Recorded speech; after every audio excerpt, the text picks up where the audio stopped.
Today's episode on canal preparation will be conducted on this maxillary animated molar.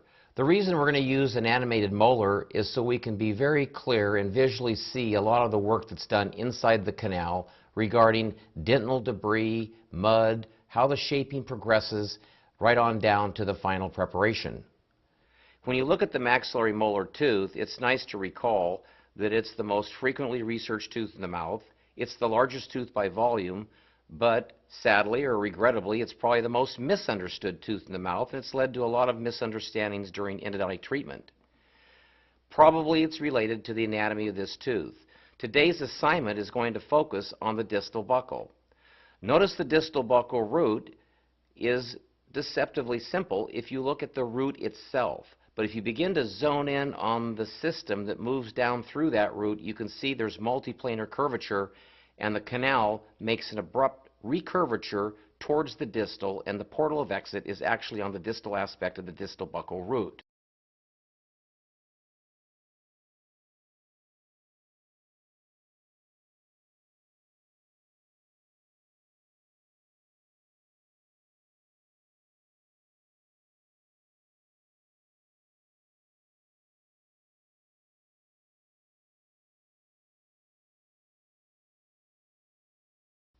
Of course, when you look down on this tooth, you're starting to be able to see where you're going to cut your outline pattern, because access is everything in good endodontics. In fact, the access pattern should include the orifices. The size of the access cavity isn't a school of thought. It's not a personal philosophy. The size of the access cavity is dictated by the orifices on the pulpal floor. The walls then should diverge from the pulpal floor out to the occlusal table. It's important to finish the accesses, and a good indicator for finished accesses is the axial walls are flared, flattened, and finished. Well, now that you're into the tooth safely, we're now to our assignment of canal preparation. And of course, it all starts with glide path management. There's a lot of misunderstandings internationally what glide path management really means, what really is a glide path. So my multimedia team had a little fun, and we took some examples outside of the world of dentistry, and specifically outside of the world of endodontics, to show you examples in everyday life of a glide path. Here we go. Oh, you might want to fasten your seat.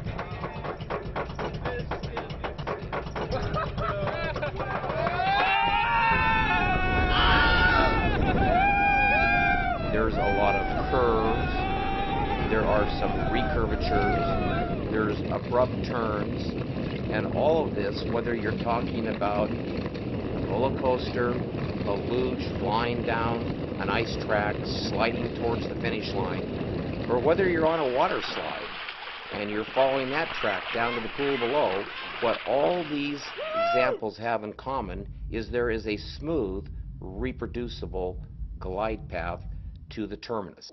Now that you know what a glide path is in a fun way, that's something that can be considered when you look at these post-treatment films.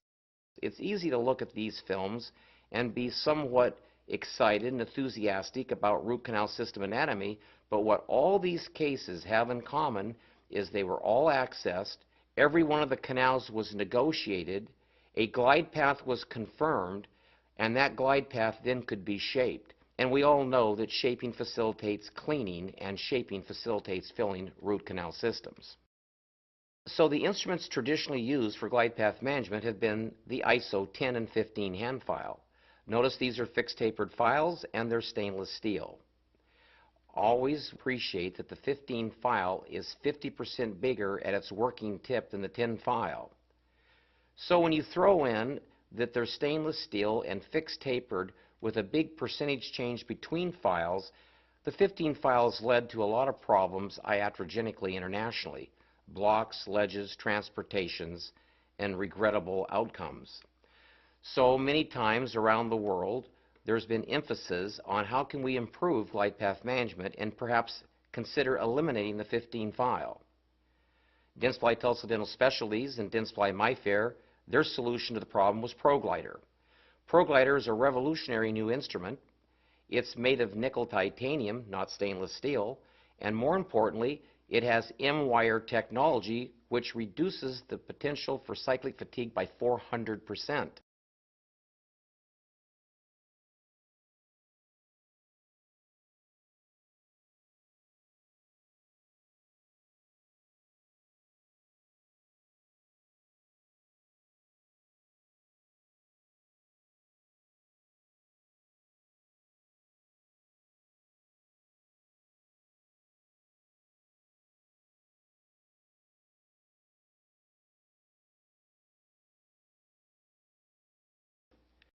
If you look at the file carefully, you'll notice it's not fixed tapered, there's progressive tapers.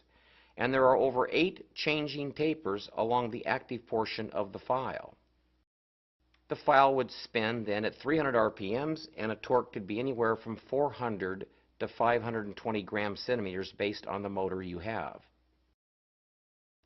Well, now that we know a little bit about the file, back to our 10 and our 15 file, you can begin to see the geometries, the cross-sectional geometries of these various instruments every 4 millimeters up the active portion. It's kind of fun to compare the Pro Glider with the white 15 hand file. Notice that the Pro Glider is virtually the same in the front end, but notice how different the cross-sectional geometries get as we move to D8, D12, and D16. What I'm saying is one Pro Glider can make a significantly bigger pathway than a single 15 file. So the new proposal for Cliff Ruddle and what I'm teaching is glide path management just got a lot better because we can use the 10 file to catheterize and secure the canal. Then we can expand that slide path with one single ProGlider file. So back to our distal buccal root, we've talked a little bit about what the glide path is and what the tools are. The next thing to talk about is, do we take the files to length immediately, or would it be wise to work perhaps 2/3 of the canal, get pre-enlargement done, so we have improved access to the canal's apical 1/3? In general, in shorter canals, wider canals, and straighter canals, we have permission to take our small size hand file to length immediately. But oftentimes in longer, more narrow, and more curved canals, it's wise to not try to negotiate the full length of the canal at one time. You can see that many colleagues do, in fact, use a viscous chelator like Glide, ProLube, or RC Prep. They tediously work the 10 file. Oftentimes it won't go, so they'll drop to an 8. And triumphantly, they'll even go to the 06 to get to length, and they feel quite good about this. Many times when we do this, we need to appreciate a lot of things are happening beyond you were able to negotiate the canal. Notice the rate of taper of the file is more or less the rate of taper of the canal. There's virtually no irrigant in this system. Further, the file is going to generate debris, and that debris frequently gets pushed into the lateral anatomy. Finally, these canals are being instrumented by stainless steel files, and we have to wonder, can we really pre-curve a file and pass it through a canal where there's canyons of restrictive dentin? So I think if you look at these two images side by side, you can see the breakthrough. The breakthrough, which I described and started teaching more or less in the late 70s, was to pre-enlarge a canal. Pre-enlarging a canal is similar to a restorative dentist reducing the occlusion, reducing the tooth, buccal the lingual, and placing the margins on a clinical crown last. Notice with pre-enlargement, the file is free in its upper 2/3, and when you feel handle pressure, it's relaying to the file engaging dentin towards its terminal extent. There are many advantages to pre-enlargement, and I've written extensively about this, and you're welcome to go to my website or this textbook to learn more about it. If we pre-enlarge a canal, we have a lot more apical 1/3 control with our hand files. The irrigant in a pre-enlarged canal is there in sufficient volume that it can penetrate, circulate, and begin cleaning into the uninstrumental portions of the root canal space. Clearly, plenty of research has shown that a pre-enlarged canal decreases postoperative pain because there's less likelihood of pushing debris inadvertently periapically. Finally, when we have a pre-enlarged canal, its apical 1/3 can usually accept a larger instrument. This improves radiographic control. This also enhances the accuracy and reliability of all apex locators. So what is the secret to pre-enlargement? In a sequential glide path, we fill the chamber with a viscous chelator. There are three advantages of a viscous chelator. A viscous chelator gives us a superior lubricant. It emulsifies tissue by preventing the readherence of collagenous vital tissue. And finally, the debris that's being generated is more effectively held in suspension. So, viscous chelators are examples would be ProLube, Glide, or RC Prep. Anytime Ruddle's going into any part of a canal where I've never been before, I need forgiveness and I need the viscous chelator. The tin file now can be used to explore and discover and to negotiate a portion of the canal. Even in longer, narrower, and more curved canals, we can usually carry a tin file about 2/3 of the overall expected working length of that canal. Once we have the tin file up about 2/3 of the way, let's move the file in and out in little short amplitude strokes to verify that we have a glide path in preparation for mechanical canal preparation. Any part of the canal that is secured, and I repeat, any part of the canal that is deemed secure clinically can be shaped. Shaping is always done in a bath of full strength sodium hypochlorite. One single shaping file, as we'll shortly see, can pre-enlarge, remove coronal interferences, remove triangles of Denton, and expand the shape almost optimally in the upper 2/3. With the upper 2/3 optimally shaped, we're free to go back to our viscous chelator because, again, we're going to place a file into that part of the canal we've never been before. So the viscous chelator will give us lubrication, emulsification, and it'll keep the debris in suspension. It is at this time when your rubber stop reaches your selected reference point, you can be thinking about working length, either using conventional films, digital radiography, or apex locators. Certainly when we have a known working length, we want to confirm patency. Remember, the canal was patent before Ruddle went into it. And then, of course, if we're going to use mechanical instruments, which is the whole concept here in modern endodontics, we need to have a sliding path that can accept the tin file in a smooth and reproducible way. Once we have a smooth, reproducible glide path to the terminus, we can shape a little region of 3, 4, 5 millimeters and blend the deep shape up into the body of the previously prepared canal.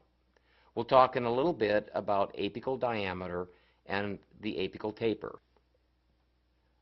Well, we're in the tooth. You know what a glide path is. We've talked about the armamentarium, and we've even talked about the sequential glide path. We can dispense your favorite viscous chelator. I use ProLube, and go ahead and fill the pulp chamber up virtually full. Now you can use a tin file, and a pre-curved tin file can be inserted, and it will carry viscous chelator by surface tension on the cutting flutes. The instrument is introduced into the canal, and in this case, the entry angle into the pulp chamber is quite abrupt, so a little gentle back and forth reciprocation on the handle will pull the file down into the canal. When we reciprocate the handle, it feeds the file progressively deeper into the canal. When the handle is snug, pull. Each feeded-in pull is a cutting cycle, and after every few cutting cycles, move the instrument up and down vertically in little short 1 millimeter amplitude strokes. What this serves to do is carry more viscous chelator into the canal. Further, it keeps debris more effectively in suspension. And each little back and forth stroke serves to refine, smooth, and expand the glide path. Continue reciprocating the handle. That'll gently draw the file progressively deeper into the canal. And what I want to really point out is we really don't want to over manipulate the handle. Just little gentle back and forth motions. When the handle is snug, pull, and that's another cutting cycle. When you're about 2/3 of the way up the root, what we can notice is that we could go to an 0.8, we could go to an 0.6, but that's not the objective in a sequential glide path strategy. Now move the file in little short amplitude strokes and begin to check to see if you in fact have a smooth reproducible glide path in this region of the canal. If you can confirm that, the canal is deemed secured and this is an opening for rotary instrumentation. Irrigate with sodium hypochlorite. Remove all your viscous chelator. Never spin a file at 300 RPMs in a canal loaded with viscous chelator. The ProGlider is allowed to float, follow, and run into the canal. Literally, 2, 3, 4 seconds, you will reach the level where the tin file was, and you've expanded the shape considerably at this moment of treatment. Notice, however, there's still an awkward triangle of dentin. Notice the canal is still badly underprepared, but we have a glide path. That's what we're talking about, having a slide path to accommodate passively and safely mechanical shaping files. Now that we have got a glide path, let's digress for a moment and talk about the files that we'll use for shaping this canal. I'm going to show you the ProTaper system. ProTaper came to market in 2001, and at this moment it is the most utilized system in the world. So this is what Ruddle is using because it has the most success of any file ever made. There are 3 shaping files, and you can see that there are 3 finishing files, and appreciate that there's actually an F4 and an F5, but we're showing you today what is typically generally most utilized. Notice specifically the last line, variable tapers. This is the first system in the world to introduce progressive tapers over the active portion of a single file. ProTaper runs at 300 RPMs and 520 gram centimeters. I want to point this out because there's a lot of disagreement on this, but if you look at the peer-reviewed journals, there are plenty of scientific articles that show that progressively tapered files should be run at high torque. It is dangerous to change the torque from one ProTaper instrument to the next. In fact, if you want to increase your breakage, change your torque. So maximum torque for all ProTaper files ensures maximum safety. Let's look at the shapers. The shapers have a convex triangular cross section, and there's 3 of them, but notice one is quite short. The file on the left, Shaper X, is only 19 millimeters long, and it's the industry leader for pre-enlarging canals.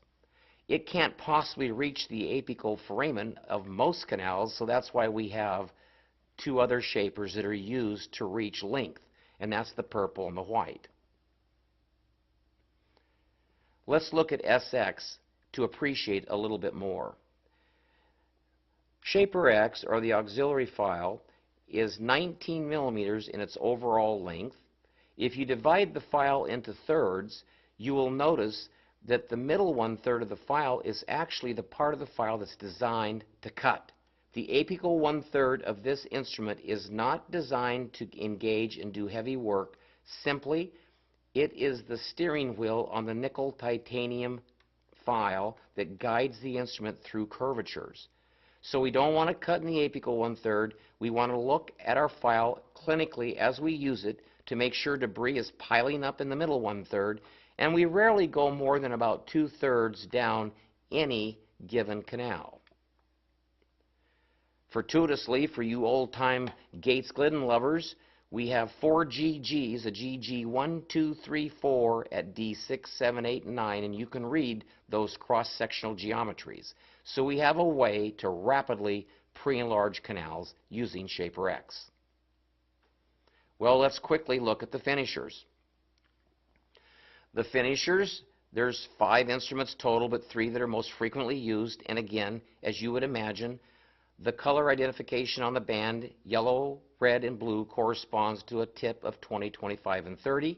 The tapers are 7, 8, and 9% respectively, but please understand the tapers of 7, 8, and 9% are limited to the apical 1/3 of the file, and behind this fixed taper we have progressively decreasing percentage tapers over the rest of the active portion.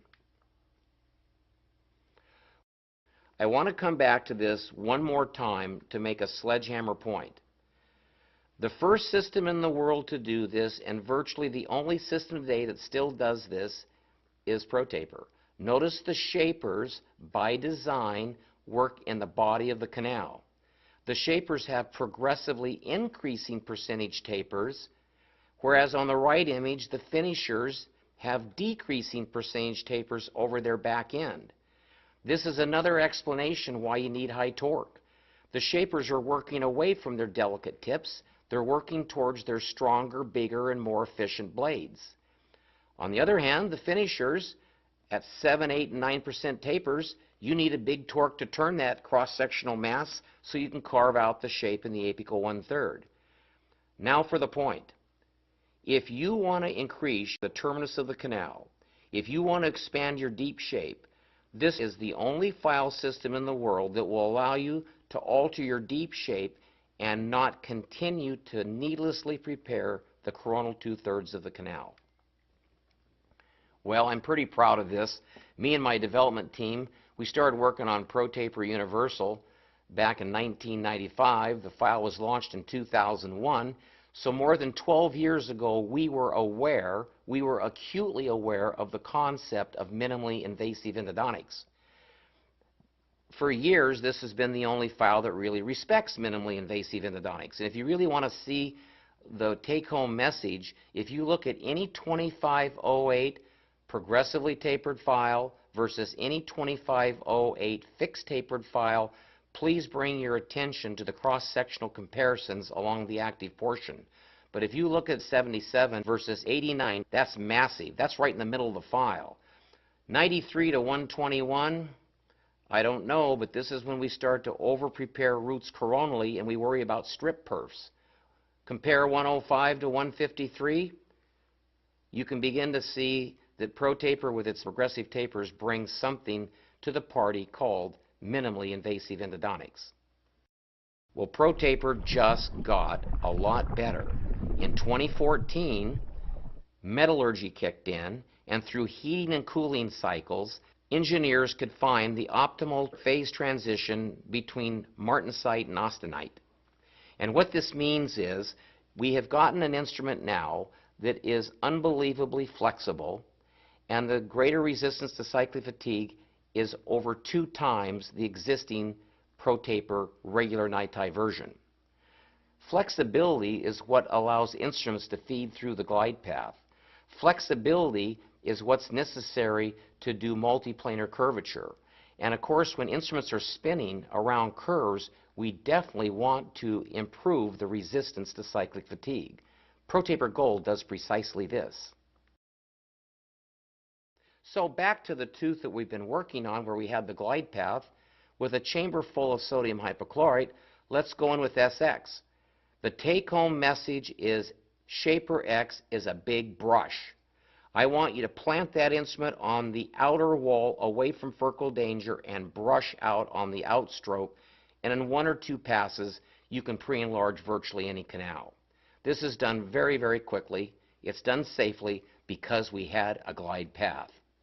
Well, after you take out an instrument that has 19% taper and has 4 gate slitting equivalents at D6, 7, and 8, and 9, you can imagine there's significant debris inside the pulp chamber and the canal itself. So go ahead and irrigate after every rotary file. In fact, endodontic religion is, after you remove any given rotary file, always irrigate, recapitulate with a tin file, and re-irrigate. The tin file breaks up debris and moves it into suspension so it can more effectively be liberated from the canal space. Learn to do that to keep your lateral anatomy open during the shaping exercise. Well, we've never been in the apical third, and with an upper 2/3 optimally prepared, let's aspirate out the sodium hypochlorite and let's return by topping off the pulp chamber with a viscous chelator. Remember, the viscous chelator will be picked up on the file flutes and dragged down into the critical zone. Reciprocate the handle in very short angles back and forth. That draws the file in. When you see the rubber stop about 1 or 2 stops off your reference point, no more reciprocation, simply slide. I want you to be thinking it's baseball and slide into length. By sliding a pre-curved file to length, we have less likelihood of ripping and tearing the foramen. Schilder called this transportation or iatrogenically relocating the foramen on the external root surface. This would be a perfect time to get a working length film or use your apex locator. Remember, a pre-enlarged canal oftentimes can accept a 15 file for working length. Well, with a known working length, let's confirm patency. The canal was patent before you started, so let's confirm it's still patent. Patency doesn't mean slide the instrument to and minutely through the foramen a couple times. Patency means sliding the file through the foramen repeatedly and deliberately until the file is loose. Now let's check the glide path. To verify the glide path, pull the file progressively out of the canal in ever-increasing amplitudes, and if the instrument can slip and slide and glide over the apical 1/3, not only do you have a glide path, you own the glide path, and in this instance, the glide path can be expanded with ProGlider. We'll want to irrigate, kick out the viscous chelator, top off with sodium hypochlorite, and let ProGlider run. Let it advance and progress towards length.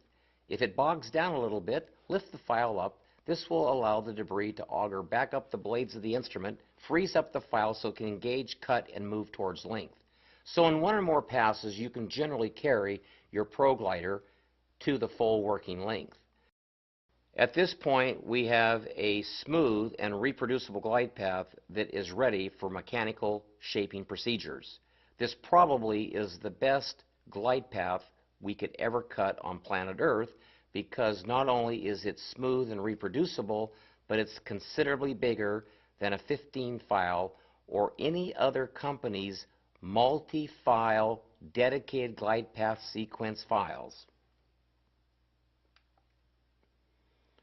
Look at this anatomy. Isn't this fun? Well, let's get back to our shaping files, and obviously the first one in the series is the purple stripe. Shaper 1 has never been to length. Shaper 1 is used like a brush. I can't overemphasize brushing. I say brushing around the world, and you all nod your heads and say yes, yes, but brushing is deliberate, it's intentional, and it's purposeful, and it's done on the outer wall on the outstroke. Brushing makes lateral space and allows the bigger Eiffel Towers on S2 to reach length. The Shaper 1 and the Shaper 2 now have projected and carried a shaping wave ever deeper into the curvature. We're now ready to talk about finishing the apical 1/3. That brings us to the regressively tapered finishing files. Again, in a fresh bath of reagent, preferably 6% sodium hypochlorite, the finisher is allowed to run towards length. Notice the finishing file is not continuing to cut dentin in the body. Because of gold wire technology, perfectly snakes around that apical curvature and arrives at length. Notice the shape is now expanded and is beautifully blending in to the body of the preparation. Astute clinicians learn to look at these instruments when they pull them out of the canal. Learn to look to see where the debris is on the flutes of the instrument. When the apical flutes of any given finishing file are completely loaded, the shape is done. When the F1 came out, there was only some spotty dentinal mud noted on the flutes, so this would encourage the clinician to go a size bigger. That would be the red 2508.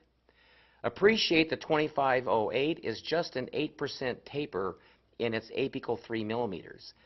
Dead soft metal rapidly negotiates the curve in a very safe way, and now you have a blended shape from the foramen to the orifice.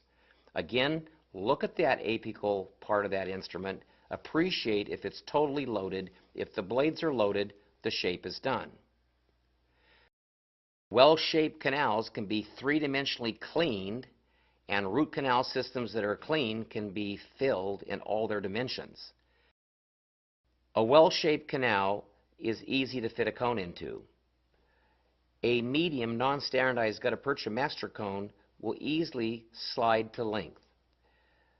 You could also use a size verifier if you were using a gutta core obturation method. Either a vertical condensation method or a gutta core obturation method is the method of choice if we want to fill root canal systems.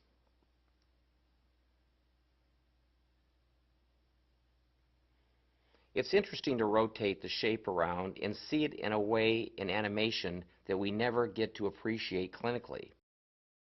I know that some of you have CBCT and you can get more of a three-dimensional appreciation, but I've learned so much over the years from working with my multimedia team to see how these shapes really look on real teeth with real root canal systems with real instruments.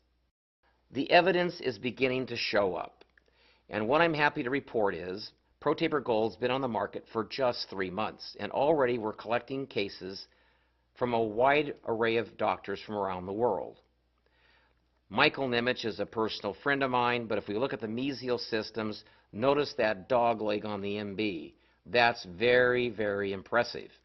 And then there's 2 systems in the distal root, and you can see very deep those systems actually divide and have 2 portals of exit. It's important to have the right technology when we're treating difficult root canal system anatomy. I was really pleased when I received this radiographic image from my friend Scott Doyle. I've known Scott for many years. He's an endodontist. He used to be in the Air Force and he taught Air Force residents. Well, when you look at this image, his enthusiasm was he used ProTaper Gold. Notice how difficult the anatomy is in the mesial system, and please especially note the last 2 millimeters is an abrupt 90-degree curvature distally. The distal system is a beautiful example of the importance of shaping. When we shape canals well, we can have a sufficient reservoir of irrigant that upon activation can be moved into the uninstrumentable portions of the root canal space. Scott was able to move his irrigants and clean out anatomy that was actually uninstrumentable because it's off of a deep division within the distal root. And of course, we can look at Tom McClammy, an endodontist from Scottsdale. Tom has been a dear friend for years.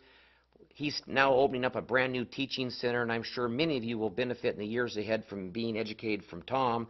But look at again at what ProTaper Gold can do in tough anatomy. Well, most of you have heard of John West, a co-inventor, along with Pierre Mauchetou in the ProTaper world. But his son was able to use ProTaper Gold on this maxillary first molar. What was impressive in this case, beyond the curvature, begin to think and appreciate the diameter of an F2 about 6 millimeters back from its terminus. That would be a fairly significant cross-section, and that cross-section can spin at 300 RPMs and still prepare the shape and not separate through cyclic fatigue. ProTaper Gold has definitely set a new standard for shaping canals. ProTaper Universal has been the #1 selling file for many, many years. It's the most used system by endodontists. It's taught in over 950 dental schools to undergraduate students. You can begin to see how this legacy has moved over the last decade. ProTaper Gold, as you know, then got advanced metallurgy. This greatly improved flexibility because in our larger previous version of finishers, they were getting a little bit stiff in the F2 and F3 sizes. So now we can snake F2s and F3s where we used to snake S1 and S2 to reach length. Tulsa Dental certainly has developed a wonderful technique card that my multimedia team helped them with. And I think if you look at the upper right area, you can see that one side of the card perfectly explains glide path management as we explained in this episode. If you flip the card over, there's an emphasis now on shaping canals with rotary files, and you can see the sequence just as we've described today in the time allotted. And of course, there's articles and support material. Here's a couple articles that you can read. You can go to my website. They're downloadable PDF files for free, and they'll go into it in more detail than certainly a webinar can do. Much of the world of endodontics has changed in recent years. Ironically, much has stayed the same. But this much is true. There is an ongoing, relentless parade of new files that come to market for shaping canals. The vast majority of these file systems simply instrument canals. But, and this is most important, the canals prepared are neither shaped nor cleaned. Many of the remaining file systems simply copy and low price the most popular utilized systems internationally. However, very few systems bring R&D, follow strict protocols for validation, and then bring genuine innovation. ProTaper Gold does exactly this. ProTaper Gold provides unsurpassed clinical safety, efficiency, with an economy of instruments at an affordable price. I trust this just-in-time episode has arrived just in time before your next endodontic patient.